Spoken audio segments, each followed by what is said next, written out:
matters of the kingdom, and you have all these different ideas and motivations going on at the same time. And so how is Jesus going to get his message across to such a mixed crowd? How does he do it? He uses parables. In fact, we read earlier that he spoke everything in parables, and without a parable he said nothing. Can you believe that? But that's what we have. And so the question before us is, to whom were these parables addressed here in Luke 18? This week we're going to be looking at, once again, the first 14 verses. And we have one parable this morning in the first 8 verses. Do you have some idea to whom the parables are spoken? Pharisees. Well, let's take a look. Let's take a look at their text. I would think you based it on reading verse 1. Okay, let's look at verse 1, Steve. Then he spoke a parable to them that men always ought to pray and not lose heart. Okay, now we got another problem. Who are them? Probably the disciples. Yes, they are the disciples. And by the way, we have two different audiences that are addressed primarily in these two parables. The first one is going to be addressed to his own disciples. The second one is addressed to his critics. And so it is important for us to understand to whom the parables were spoken. Let's go back. Well, first of all, let's look at verse 9, which we'll be looking at next on Wednesday night. And it reads, "Also he spoke this parable to some who trusted in themselves that they were righteous and despised others." Now, that's going to become very tricky, because you say, well, obviously those were the religious leaders. You might want to look at that once again. When we are looking at at them in verse 1, let's go back to chapter 17 and verse 22. That's going to help us to understand. He's still talking to whom? To his disciples. Look at verse 22. "Then he said to the disciples, the days will come when you will desire to see one of the days of the Son of Man, and you will not see it." And he continues speaking to them, to his disciples, through the end of the chapter. Remember, originally there were no chapter divisions. And then we start with chapter 18 and verse 1, and he spoke a parable to them. It's the same them that you had back in verse 22 of chapter 17. That's why it's so important for us to look at these teachings, particularly within context. Sometimes people will say, well, I like to study the parables. Let's pick out one and study one of the parables. And so you set out a perimeter of where the parable is written, and you try to understand the parable without considering the context in which the parable is written. Or in this case, not identifying to whom the parable was spoken. And so he's giving instructions to his disciples when you're looking at the parable itself. And he's not speaking to his adversaries. what good is it going to be for them to pray anyway? They already stand opposed to God. And so as we enter this particular section here, we ask ourselves the question, how is your prayer life? Are you persistent in prayer? Do you give up if the answer does not come to you immediately? What about if the answer is not what you wanted it to be? Do you stop praying? What about the content of your prayers? What is it that you pray about? Now, this woman, this widow, is praying about a matter that affects her. It's not somebody else. Her. God wants to hear our prayers on that. So let's look at the first 8 verses. Let's read them together of Luke 18. And Luke tells us why Jesus gave the parable. He says, then he spoke a parable to them that men always ought to pray and not lose heart, saying, there was a certain city, a judge who did not fear God nor regard man. Now there was a widow in that city, and she came to him saying, get justice for me from my adversary. And he would not for a while, but afterward he said within himself, though I do not fear God nor regard man, yet because of this widow troubles me, I will avenge her, lest her continual coming, or by her continual coming, she weary me. And the Lord said, hear what the unjust judge said. And shall God not avenge his own elect who cry out day and night to him, though he bears long with them? I tell you that he will avenge them speedily. Nevertheless, when the Son of Man comes, will he really find faith on the earth? That's an interesting question, isn't it? Will people be putting their trust in God? How do they put their trust in God? They pray to God, don't they? They ask for God's help. So the reason that he gives this first parable is to teach his disciples that they should always pray and not lose heart. What do you see in the immediate context that necessitated Jesus to speak to them about prayer?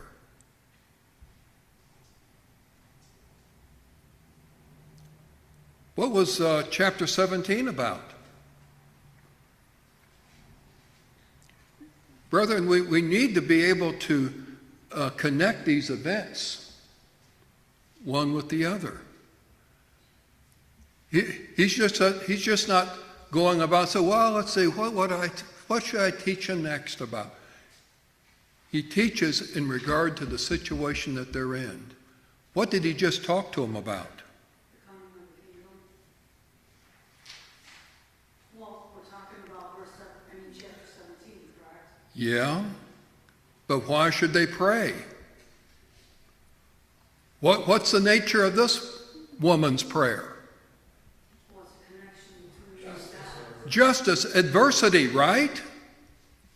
What is it that you see in chapter 17 that would necessitate disciples to pray?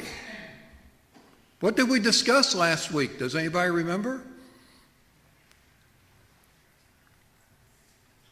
Well, you look at chapter 17, starting with verse 26. Just as in the days of Noah, so when the son of the king, eating, drinking. Okay. There were lots of it.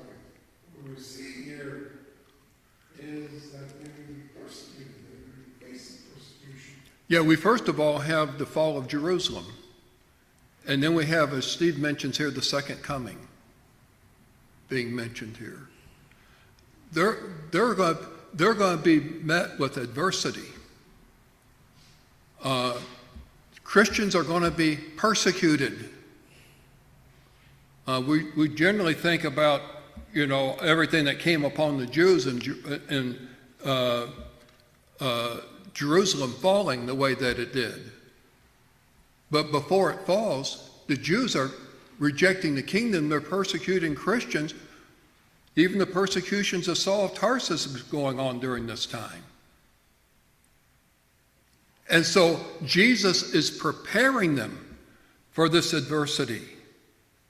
He talked about wicked people before the flood and the escape of Lot and his family from wicked Sodom. When you look at the books, look at the little book of Jude and 2 Peter chapter 2, it says the people of that city vexed his righteous soul daily. Just because he was doing right and everybody around him was doing wrong. And look at what they are about to experience before the end of the first week in Jerusalem. What's going to happen? What's about to happen?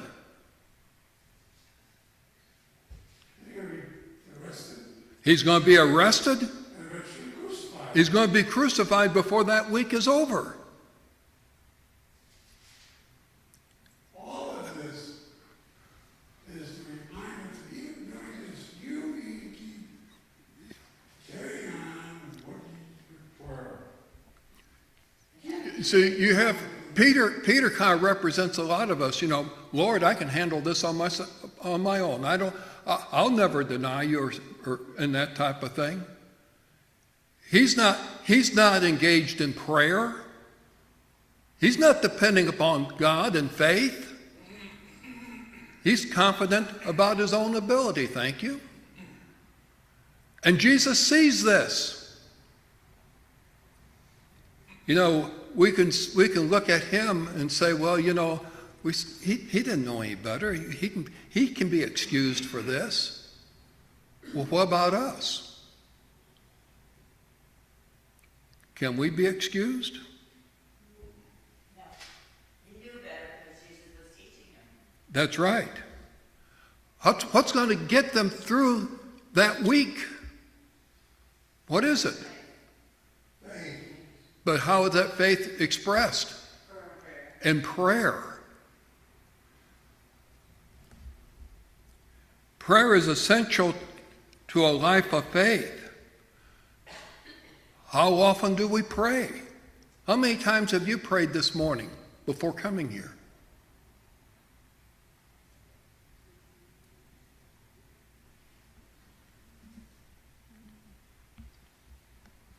We don't want to faint, do we? He says, you do this so you don't faint. And people drop out of the kingdom, so to speak. In the parable that Jesus is about to give, prayer is more than just a psychological prop given to us so that we don't faint. Prayer is more than that. This parable is called the parable of the persistent widow. And its purpose is what?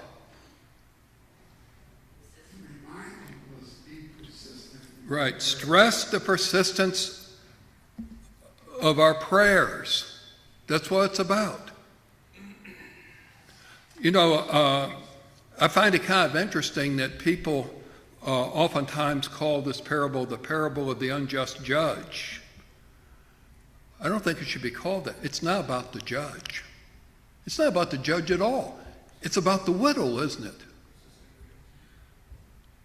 Well, both are there, both have major walls. It's the widow that's causing all the action. Well, if this is going to mean anything to the disciples, with which are they going to identify with? With the widow, not with I hope not with the judge. Yeah, well, we're like the unrighteous judge. We don't fear God or man. No, this prayer is delivered to his disciples. So what is the purpose of the prayer?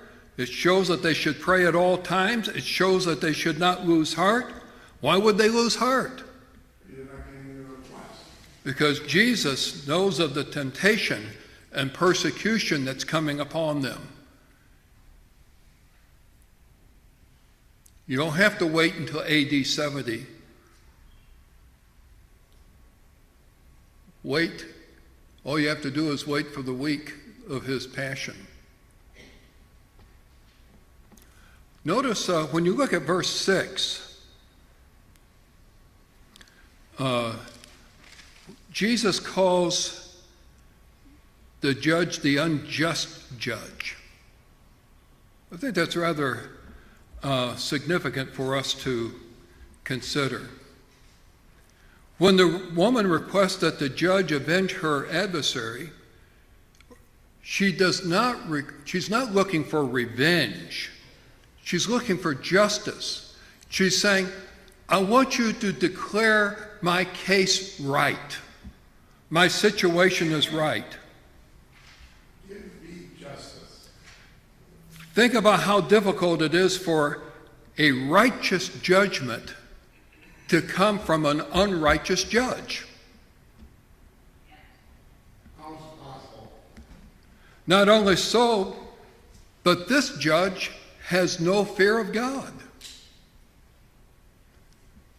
What's the significance of that statement? Why would Jesus talk about this judge having no fear of God? It goes to show you that he doesn't care about anybody or anything. What's the source of justice? God. God is the source of justice.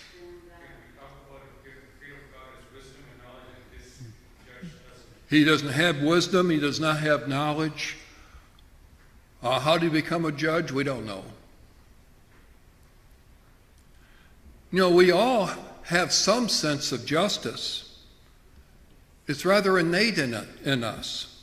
You know, we talked about before the sense of oughtness. Unless through the practice of sin that sense of justice is permanently destroyed within us. And I think in part that's what Romans 1 talks about. And perhaps this is what has happened to this judge. That Luke calls him, or Jesus in this parable calls him, the unjust judge. So this judge is not acting from justice. Why is he acting? Tired of the woman's Yeah, he's acting. He doesn't want to, but he figures it'd be better for him to do this than for her to keep on annoying him with this request. Look at verse 5. Yet because this widow troubles me, I will avenge her, lest by her continual coming she weary me.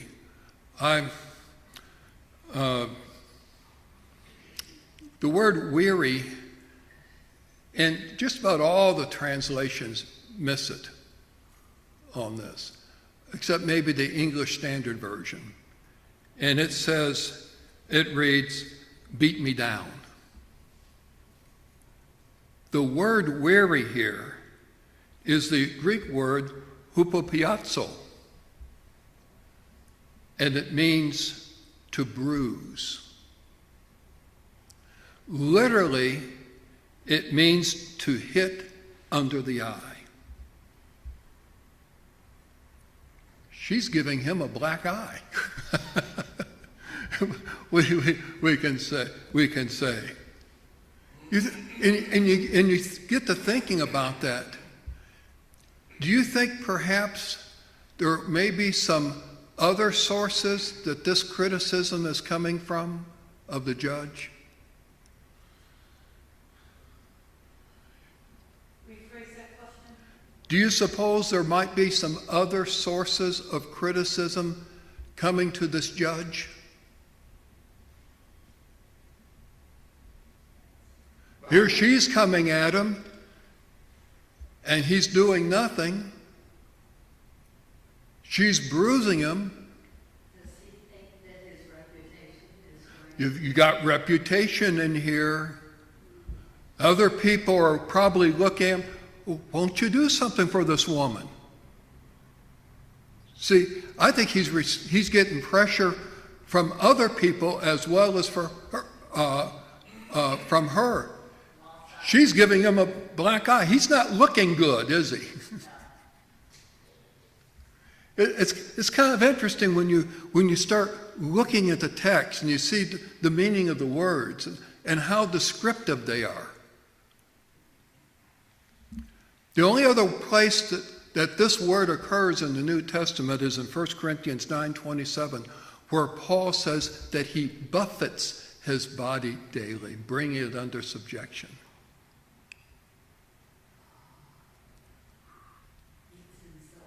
Beats himself up, yeah. Just like an athlete would do. Toughen himself up. And so this describes another description Jesus gives of the judge. Jesus says this judge has no regard for man. He does not care for anyone other than himself, except now he's having to defend himself from other critics who say, won't you help this woman?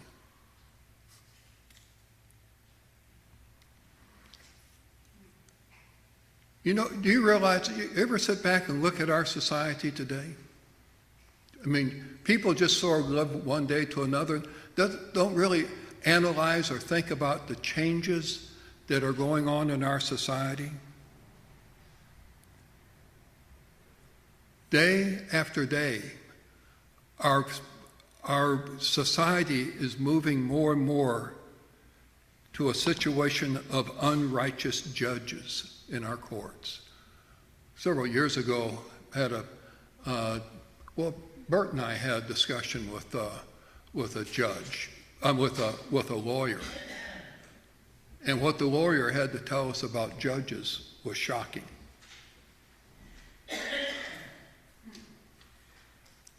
You know, and I'm not going to go into any more of that.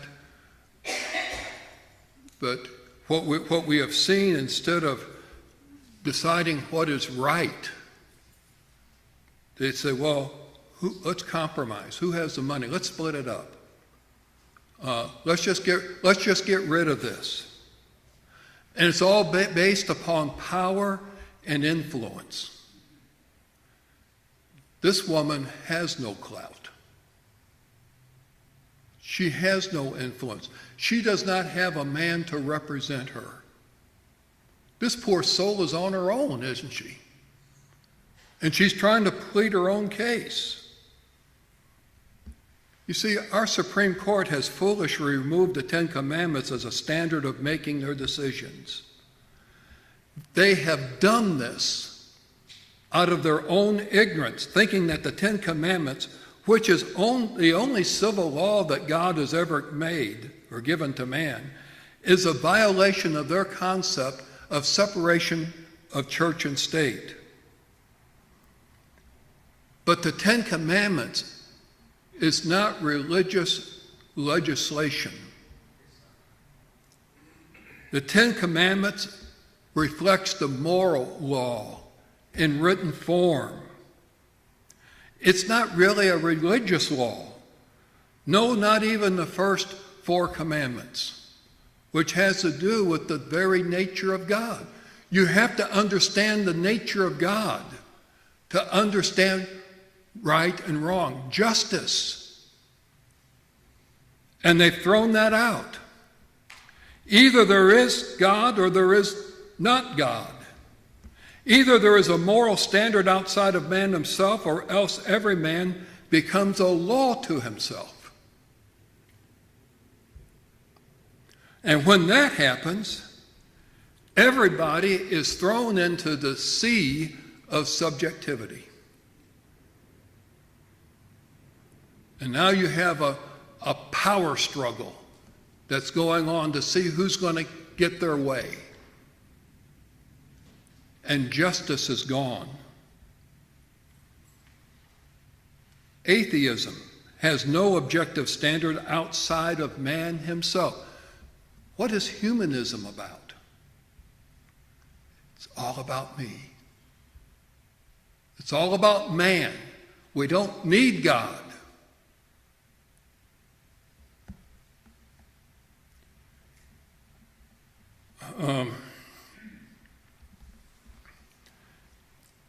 What happens when a society turns that way, when everything is in a state of flexibility? Well, it's every man for himself and whatever is righteous in his own eyes. This results in social unrest. Well, that's what we're going to be talking about this morning. Moral law is innate in us because our Creator has put it in us, and we're denying it. We're even now in a state of denying what it means to be a male and a female. Look at what that's doing to our society.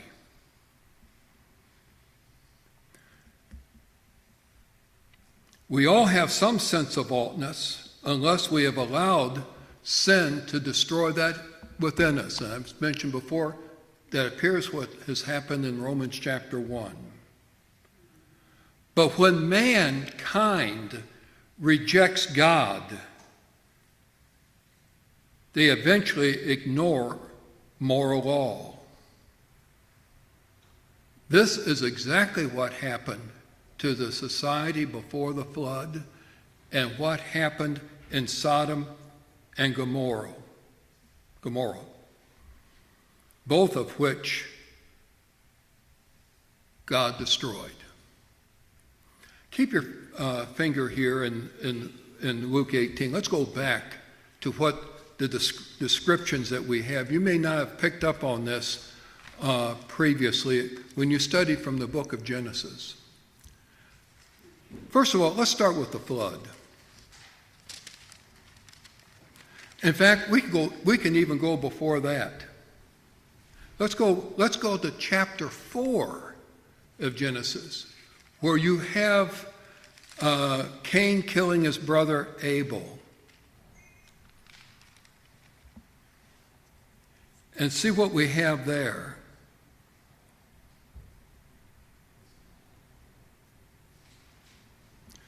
And it says, let's see, I'm looking on the wrong side of the page. Look at verse 9. Then the Lord said to Cain, "Where is Abel your brother?" He said, "I do not know. Am I my brother's keeper?" And he said, "What have you done? The voice of your brother's blood cries out to me from the ground." What does that mean?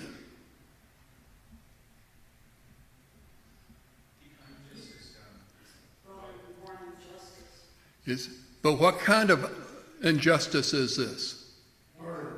It's violence, isn't it? It's violence. And this violence needs to be avenged. This is a wrong that has not been dealt with.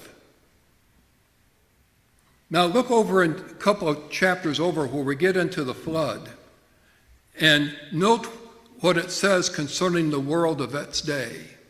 Look at verse 11. Chapter what? Chapter 6, verse 11. The earth was also corrupt before God, and the earth was filled with violence. So God looked upon the earth, and indeed it was corrupt, for all the flesh had corrupted their way on the earth. And God said to Noah, "The end of all things have come before me, for the earth is filled with violence through them. And behold, I will destroy them with the earth." You say, well, the earth was wicked. Yeah?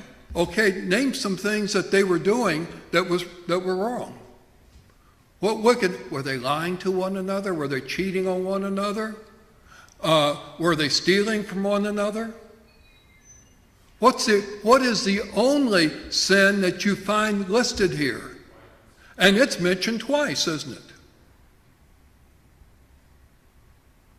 Now, keep that in mind, and let's move down to the situation of Sodom and Gomorrah. Let's go down to chapter 18, where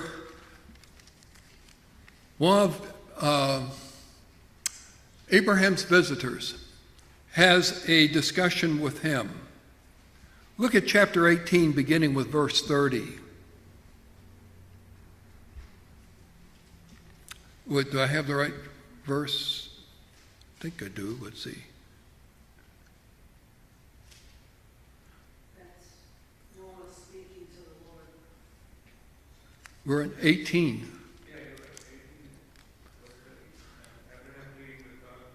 Yeah, but I think I wrote down the wrong. I think this is before. Okay, here it is, 20. Oh, 20. Let's pick up. We pick up with verse 19. For I have known him in order that he might command his children and his household after him, that they may keep the way of the Lord to do righteousness and justice, that the Lord may bring to Abraham what he has spoken to him. And the Lord said, because the outcry against Sodom and Gomorrah is great, and because their sin is very grave, I will go down now and see whether they have done altogether according to the outcry against it that has come to me.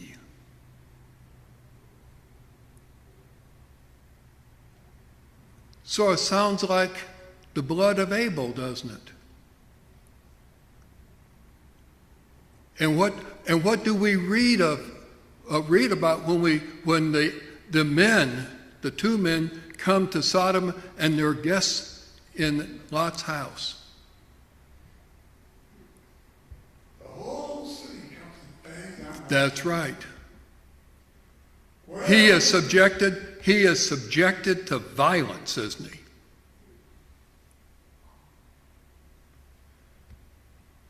That is really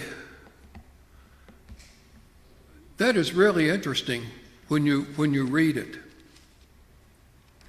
I was also going back and reading some other things concerning Lot's family. And man, I thought I wrote these verses down. And let's look at. I know I did write them down, but not for this lesson. It's for the second hour. We're going to bring this together in the sermon this morning, and we're going to be looking at some things regarding Lot's family in this regard. But anyway, as we look at our text this morning, how are we doing on time today? We don't have much time. Our clock's not working, so I guess maybe the battery is dead. So we don't know what time I'll finish the sermon this morning. But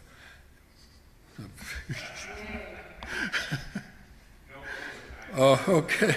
For once, you won't feel rushed. You see, this judge has no fear of God, and so he has no concern for moral law.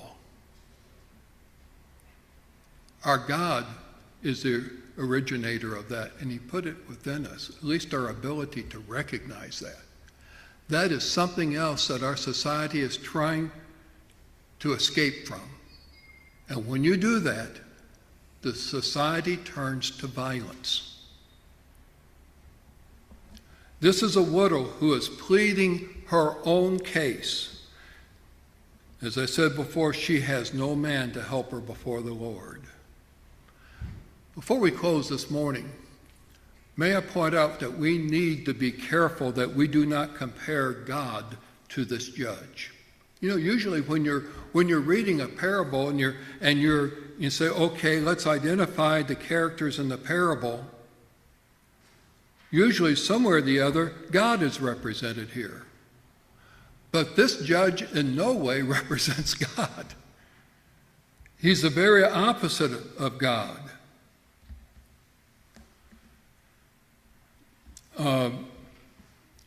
Usually the lesson drawn from the parable is that we need to be like the importunate widow. But if we conclude that we must be that way with God, I think we have missed the whole point of the parable altogether. Even in the lesson outline that I received on it, that was the point that was made. We need to be like this widow and just keep praying to God, keep asking God over and over and over till you get what you want. I think that misses the parable. God has nothing in common with this judge. Neither does God answer our prayers because he wants us to annoy him by our continuing asking. That's not the point of the parable. God's ear is always open to our request. He constantly seeks to bless his creation. And as a benevolent father, he wants us to petition him. When his elect cry out to him day and night, he continually avenges them how? What did Jesus say? Speedily. Just keep asking and asking and asking. This is in contrast to the judge. You don't treat the God of heaven the same way that you would treat an unrighteous judge. And that's what people come up with. And so the point is that if an unrighteous judge will reluctantly grant a widow's request who is constantly pestering him, how much will our righteous and loving Heavenly Father grant us our request because he seeks to bless us? Yes, Steve, did you have something? In fact, looking at verse 5, well, yet because this widow continues to bother him, I will avenge her. Thus by her tolerable anointing, she wore me out by continually coming. At least she took me away on the salt of the strength. The Lord said, listen to what the unjust judge says. Mm-hmm. Go to the point. He said, listen to what this guy just said. But that's not what God says. And then he continues on. And will not God protect you and judge the crack of the day and night that went out there to defer, delay, and help on every behalf? I tell you, he will protect them speedily. He does it speedily. He's saying that if the best unjust judge, you don't need to pester a just God. He knows what is right. So if an ungodly judge can be moved by persistence, how much will a loving God, a loving Father, respond to the cries of his children? That's really the point of the parable. But what does he expect from us? He expects us to be persistent in our prayers, which means he wants us to communicate with him continually. We are on speaking terms with our Father. That's what he's saying here. His closing statement in verse 8 is very pointed when he says, will he find faith on the earth? Will we have the faith to pray to God constantly, knowing that our Heavenly Father seeks us?